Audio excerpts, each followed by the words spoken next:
حضرت علامہ ابو عبداللہ محمد بن احمد مالکی قرطبی رحمت اللہ تعالی علیہ نقل کرتے ہیں کہ حضرت سیدنا حسن بصری کی بارگاہ میں ایک عورت آئی اور کہنے لگی کہ حضور میری جوان بیٹی کا انتقال ہو گیا ہے اور کوئی طریقہ ارشاد فرمائے میں اسے خواب میں دیکھ لوں۔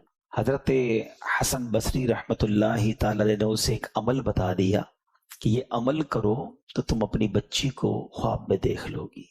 اس عورت نے اب وہ عمل کیا، وہ وظیفہ کیا، وہ دنیا سے جانے والی جو اس کی بچی تھی، اس کی بیٹی جو تھی، وہ اسے خواب میں نظر آئی، مگر عجب حال میں نظر آئی۔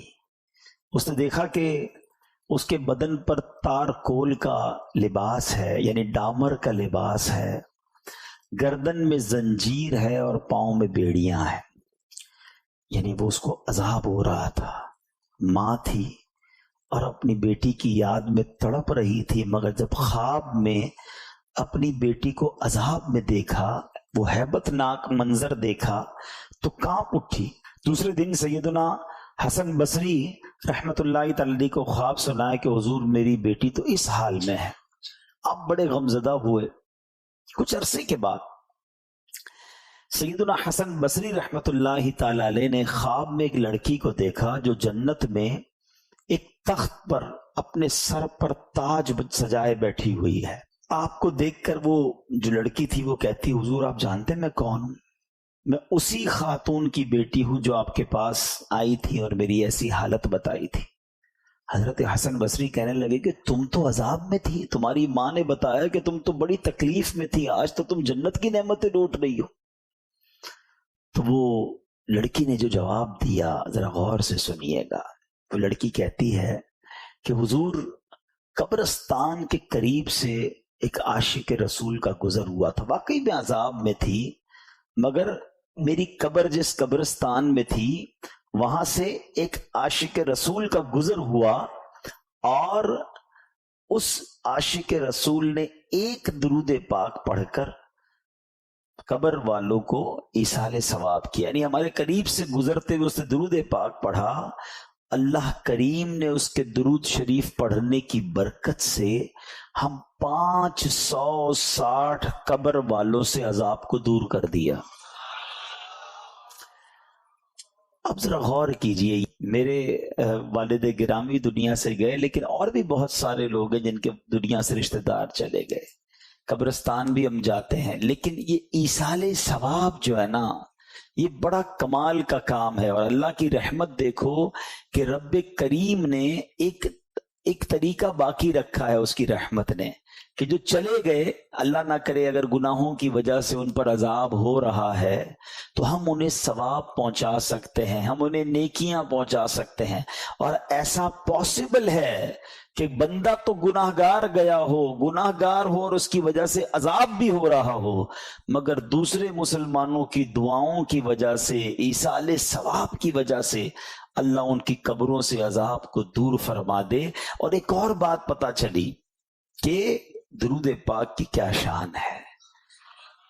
درود پاک پڑھ کر ایصال کریں تو قبروں سے عذاب دور ہو جائے۔ جو خود درود پڑھتا ہوگا اس کا کیا عالم ہوگا، اس کی قبر کا عالم کیا ہوگا۔ تو اس سے کئی باتیں، اس ایک واقعے سے ہمیں بہت کچھ سیکھنے کو مل رہا ہے کہ درود پاک کی کثرت کیجئے، پھر نیکیاں کر کے اپنے مرحومین کو یاد رکھیے، انہیں بھول نہ جائیے۔ ایصال ثواب کر رہے ہیں، اب سنو جو ایصال ثواب نہیں کرتے نا، اپنے مردوں کو بھول جاتے ہیں، انہیں یاد نہیں رکھتے۔ پیارے آقا علیہ الصلوۃ والسلام فرماتے ہیں کہ مردے کا حال قبر میں ڈوبتے ہوئے انسان کی مانند ہے۔